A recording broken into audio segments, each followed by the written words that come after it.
Alors, la typologie d'actifs d'une SCPI. Donc, on reste sur le bulletin que j'ai ouvert pour la précédente vidéo, à savoir le troisième bulletin trimestriel d'Hirokozen, Hirokozen est une SCPI assez diversifiée, donc ça va nous permettre de bien comprendre ce que c'est que la typologie d'actifs et en quoi elle est importante.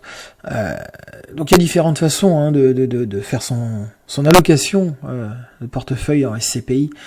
Soit on choisit des SCPI thématiques, c'est pas ce que je préfère, mais après c'est possible, c'est-à-dire on prend une SCPI spécialisée dans le commerce, une SCPI spécialisée dans le bureau, une SCPI spécialisée dans les locaux d'activité, etc. Voilà, chaque SCPI est spécialisée. Bon, c'est pas ce que je préfère déjà parce que la plupart du temps les statuts peuvent changer suite à des assemblées, et parce que ça limite le champ d'action des sociétés de gestion de se limiter à un seul type d'actifs. D'ailleurs, la plupart du temps, aujourd'hui, les nouvelles SCPI ont tendance à être très peu thématiques. Et même quand il sort quelque chose sur la thématique, comme Vitality, qui est sorti récemment de Club Funding, ce sont des thématiques, on va dire, qui sont assez larges. Santé, bien-être, sport. Je veux dire, il n'y a rien qui les empêche de faire différents types d'actifs dans la santé. La santé, c'est sport, c'est pas forcément que du basic fit. Ça peut être un commerce de sport, ça peut être des bureaux d'une société de sport, des bureaux de Decathlon, j'en sais rien. Donc, faudrait que je vérifie, je veux pas dire de bêtises, mais de mémoire, je crois que cette SCPI permet quand même d'acheter tout ce qu'on veut comme typologie d'actifs. C'est juste qu'elle est orientée sur le thème de la santé et du sport et du bien-être, etc. Elle n'est pas orientée uniquement vers des locaux commerce ou des salles de sport.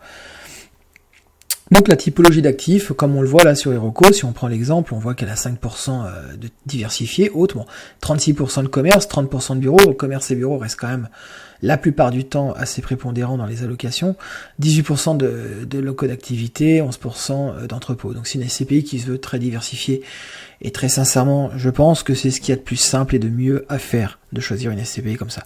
On peut pas avoir exactement, et puis surtout il y a une souplesse, ça lui permet, en fonction des conjonctures, de baisser une certaine catégorie d'actifs pour augmenter une autre, en fonction de ce qui est le mieux à l'instant T.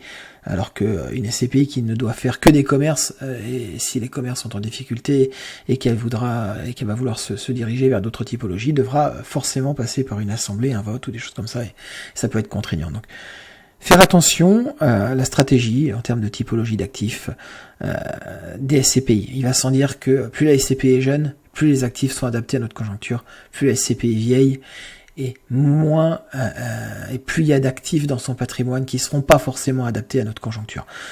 C'est pour ça qu'aujourd'hui, contrairement à ce que beaucoup pensent, encore un exemple qui prouve que même si on pense qu'une SCPI assez ancienne c'est mieux parce qu'il y a du recul, etc. Oui, mais elle a acheté des biens, des actifs d'une certaine typologie et qui ne correspondent peut-être pas à ce qui se fait aujourd'hui, et ça va faire des moins-values qui sont déjà actées ou pas encore.